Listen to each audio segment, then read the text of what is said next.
अस्सलामु अलैकुम। वालेकुम अस्सलाम।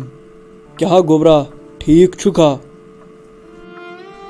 अहन अंकल बह ठीक। गोबरा मे कोर अम मूजूब आलो अस कोर चोन निकाह नई जुमा तय चम कह एहतराज अत मज? न मे न कहन ते एहतराज यह डेडियन कोर्मुत तन कोर्मुत ठीक। अमुद काका चा यह नेचू वारिया समझदार मे खोत यह लड़का पसंद वारिया ज्यादा। शुक्रिया करीम सोब शुक्रिया। असा महमूद काक बह नेरे वनकस तिल तैयारी तना करें छुना ठीक? अद हज तुलियो हज ठीक हज छु। हतई नसीमा आज चे कोड़ खानदर षक वन गमज तैयार अहन कूता टाइम लागक अत मेकअप करनस पश आमत सारी तिम प्राड़न तिम दपान सा कत नसीमा अस मिलहो तमिस अहन नबर कन सारी प्राड़न नियर जल्दी कर जल्दी जल्दी जल्दी गन काम करने। दोपमे गई चे इतसी कालस चेर ऐ ना पता मे कूता काल लगन मेकअप करनस। हाँ यमन मानम बई काकन गज दजुन आज दिल जिगर ऐ ना पता आज मे अमिस रानी जी खानदर यह दोह यम वन सारी दोह यथी ऐ पता नियर दपुक प्राड़ियो तो रानी जी ती पान।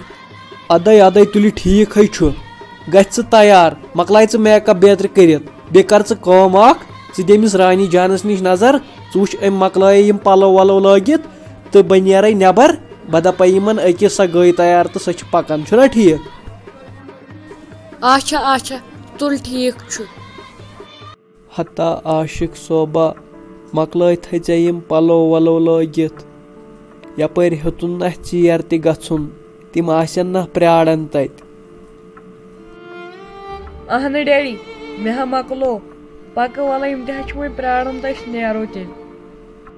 पक गोबरा तेल मोन खुदाया करी अब्दुल आबाद पको।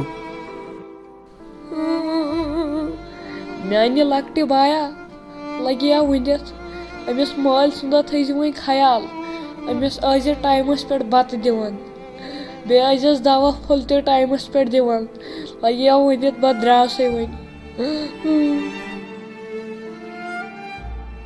हता बोया कथ पे वदन हेवन ना तेल मे पे भरोसा एर मो बर टेंशन बह थो अमिस पाने ख्याल मो हे टेंशन। अदा साहिल सोबा लगिया वनित मे ऐ पे यह उम्मीद लगिया वनित कर तेल गाड़ी स्टार्ट नेरो।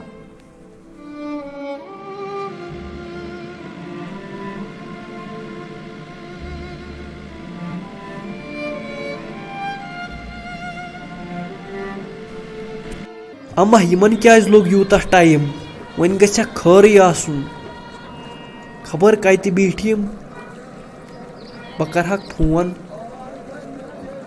आए हो बह गई ओत्थ गोबरा यूत टाइम क्या लोगू तुह खर सा?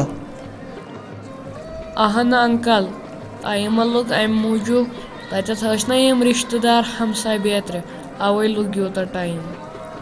अदा गोबरा तुल ठीक है पक अचु अंदर। क्या आव ये रात मंगुल? हाँ यमन क्या यूता टाइम लोगमुत रात मंगुल? हथई पागली यम कथ मई कर ये कह नबर कन बोजान गोदी खानदर गसन पूर पत कर यम कथ। अच्छा अच्छा ठीक गो दोपमे कत बेन तक वन यम से तई यम बेहन मे अथी हालस मज पकि तह गो वन बे कर यह रानी जान त कड़न ऊर छुना ठीक यह तारन ऊर हालस मज। अच्छा अच्छा दोपमे पक तो बान रानी जान।